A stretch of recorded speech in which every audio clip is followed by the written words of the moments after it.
머리가 정말 좋다, 나쁘다 또는 IQ가 높다, 낮다. 늘 우리 주변에서 직간접적으로 들을 수 있는 말이죠.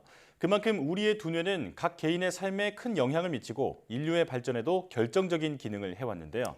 그래서 우리의 두뇌를 둘러싼 여러 가지 소문과 가설도 많습니다. 오늘 궁금한 이야기에서는 뇌에 대한 여러 속설의 진위를 한번 가려보겠습니다. 함께 보실까요? 안녕하세요. 궁금한 이야기의 이호종입니다. 오늘 궁금한 이야기에서는 아직 잘 모르고 있지만 더욱 알고 싶은 뇌에 관한 궁금증과 더불어 우리 주변에서 쉽게 찾아볼 수 있는 뇌에 관한 몇 가지 오해, 그리고 이에 대한 진실을 들여다보고자 합니다.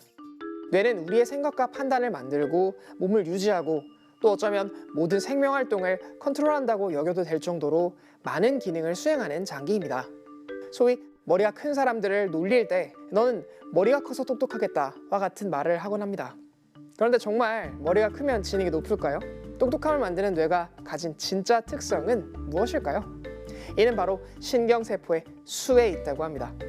신경세포의 수가 많아지면서 세포와 세포 사이를 잇는 시냅스의 수가 많아지는 것이 지능을 형성하는 매우 중요한 요인으로 여기고 있는 것입니다. 실제로 AI를 연구하는 과학자들이 더 좋은 AI를 구성하기 위해 가장 쉽게 접근하는 방법이 시냅스를 담당하는 히든 레이어를 늘리는 방법인 것으로 볼 때 신경세포의 수와 시냅스의 수는 지능과 유의미한 상관관계가 있음을 알 수 있습니다. 또 다른 뇌에 관한 오해로 인간은 평소에 뇌 기능을 10%만 활용한다 라는 이야기를 꺼내볼 수 있을 것 같습니다. 만약 인간의 뇌를 100% 활용할 수 있다면 하루 만에 외국어 마스터와 같은 초인적인 능력을 뽐낼 수 있을까요? 아쉽지만 뇌과학에선 이에 관한 어떠한 근거도 없다고 이야기하고 있습니다. 미국 존스 홉킨스 대학교의 신경과학자 베리 고든 박사는 이 속설이 틀린 이유에 대한 몇 가지 내용을 제시하면서 뇌의 10% 속설을 정면으로 부정합니다. 그의 주장을 알아보자면 다음과 같습니다. 첫째로, 만약 우리가 뇌를 10%만 활용한다면 나머지 90%의 손상이 가해져도 뇌의 기능에는 전혀 지장이 없어야 합니다. 하지만 실제로는 그렇지 않습니다.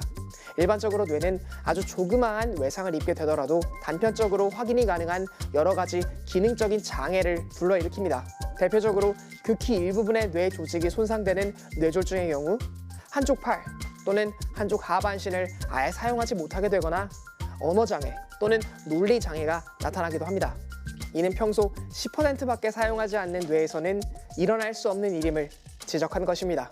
두 번째로, MRI와 같은 뇌의 활동을 직접 눈으로 볼 수 있는 기술로 이 뇌를 들여다보면 아주 간단한 작업을 수행할 때에도 인간의 뇌의 여러 부분이 동시다발적으로 활성화된다는 것이 밝혀졌고, 심지어는 수면을 하고 있을 때에도 뇌의 여러 부분이 활성화된다는 사실을 알 수 있습니다. 뇌 손상이 없는 한 자주 활동하는 부분이 있을지언정 뇌가 아무런 활동을 보이지 않는 부분은 없다는 것입니다. 마지막 세 번째로, 신경세포는 사용하지 않으면 퇴행하여 변성하는 경향을 가지고 있습니다.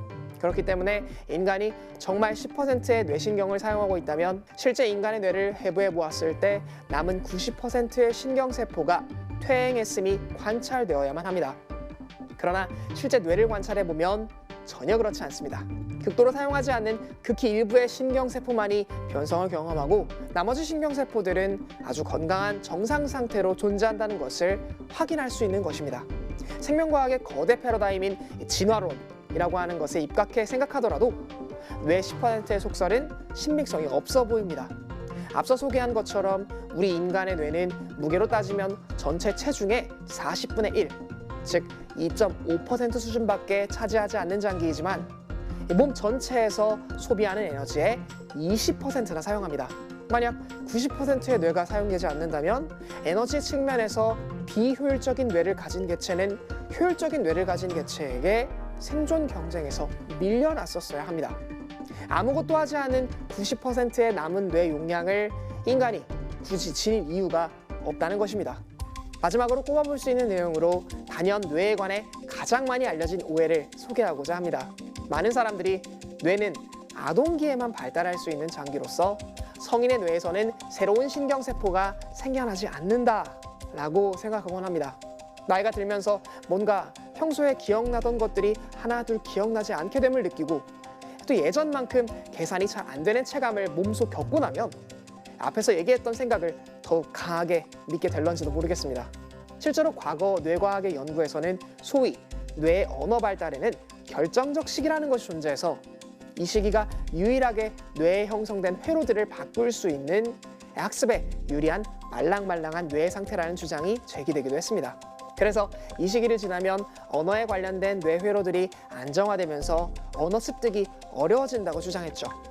그러나 최근 연구 결과에 따르면 사건 기억과 공간 탐색에서 중요한 역할을 하는 해마와 연합학습, 그리고 습관 형성에서 중요한 역할을 수행하는 줄무늬체, 후각망울 이런 것들 등에서는 성인이 된 이후에도 새로운 신경세포가 생겨나는 것이 증명되었습니다.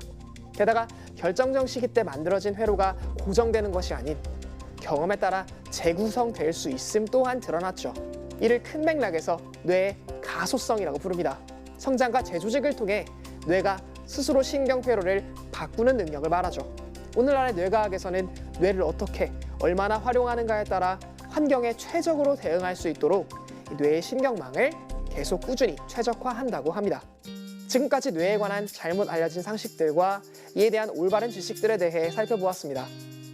저는 사례를 조사하면서 마지막에 언급한 뇌의 가소성이라고 하는 것이 가장 인상 깊었는데요. 오늘 이 이야기를 계기로 여러분도 나이가 들어 뇌가 굳었다라는 핑계는 잠시 접어두고 새로운 환경과 새로운 자극에 뇌를 노출하려는 노력을 해보는 것은 어떨까요? 이상 궁금한 이야기였습니다.